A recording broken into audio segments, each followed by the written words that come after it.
going to do is move on to my blending colors, my hard edge, and my soft edge. I've already done the blending colors once. It is going to ask you to do this 2 different times, so I'm going to show you how I did this box. In this box, I decided to do green and red because they're complementary colors, and I wanted you to see what happens when I do those together. In this box, I'm going to do green and yellow. So what I did is I started with one side of the box. It's kind of like a value scale where I start with it, and as I get to the middle of the box, I'm going to lessen my pressure a little. I'm not lessening it as much as I would in a full value scale. From here, I'm going to go in with my second color, go the opposite direction. So I'm going to go from this edge, and I'm going to come over to the yellows, or to the green, I'm sorry, and I'm going to overlap them. I'm going to lessen the pressure as I get further across. And I can already tell I'm going to want to go back on that green because I can see that hard edge, whereas I don't want to see the line just start and stop. So I'm going to go back with my green.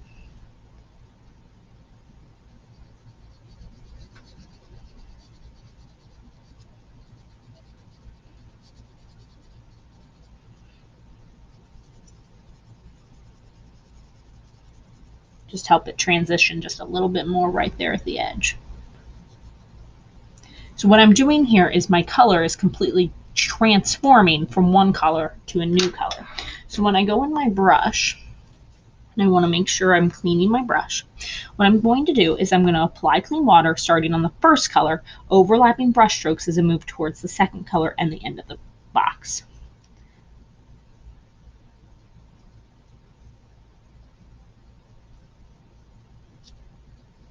Notice how the color is starting to change. I might even clean it off a little bit in between and add a little bit more water.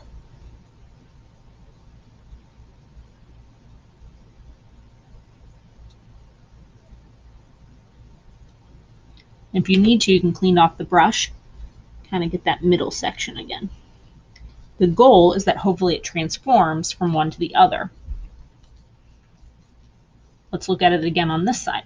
These are colors that, if you look at the color wheel, are next to one another. So they're going to be a little bit easier to transform from one to the other. And I got a little too much water on this.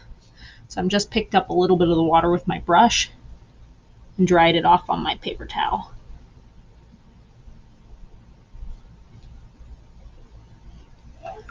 Gotta clean off my brush a little bit, add some more water.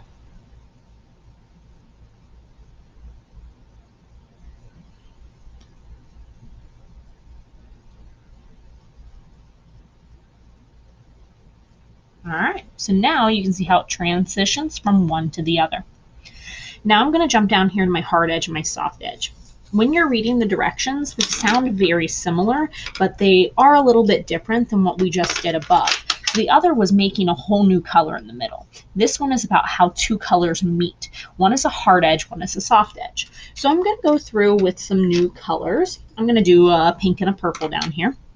So I'm going to start out similarly to what I just did on the last one.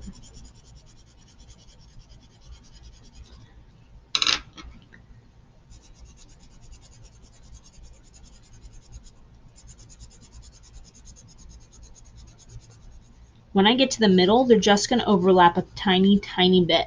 Not like before where I made a huge place where they overlapped. And so that you can see the difference between a hard edge and a soft edge, I'm actually going to do the same colors.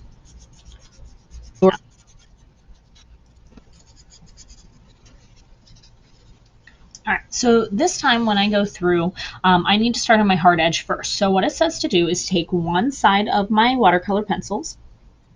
I'm going to apply water to it. When I get to where they overlap, I'm going to stop. I want a nice, clean, crisp edge where they meet.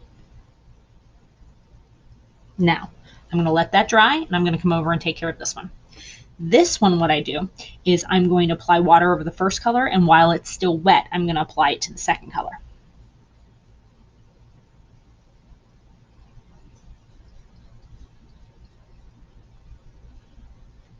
I'm going to clean off my brush. Now I'm going to go in with the second color.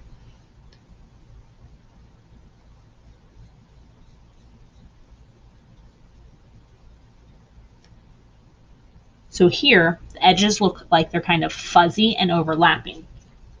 Now, this is dry, so I'm going to go through with this one. This time when I do the pink, because the other one is dry, it's going to give this crisp edge to it. So do you see how this one looks more in focus? This one looks softer or less in focus, slightly blurrier. So that's the difference between a hard edge and a soft edge.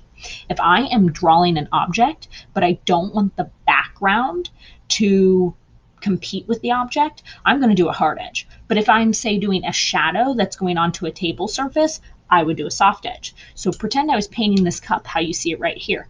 I would want the edge of the cup and this green line where it meets the shadow, I would want that to be a hard edge between these two values right here.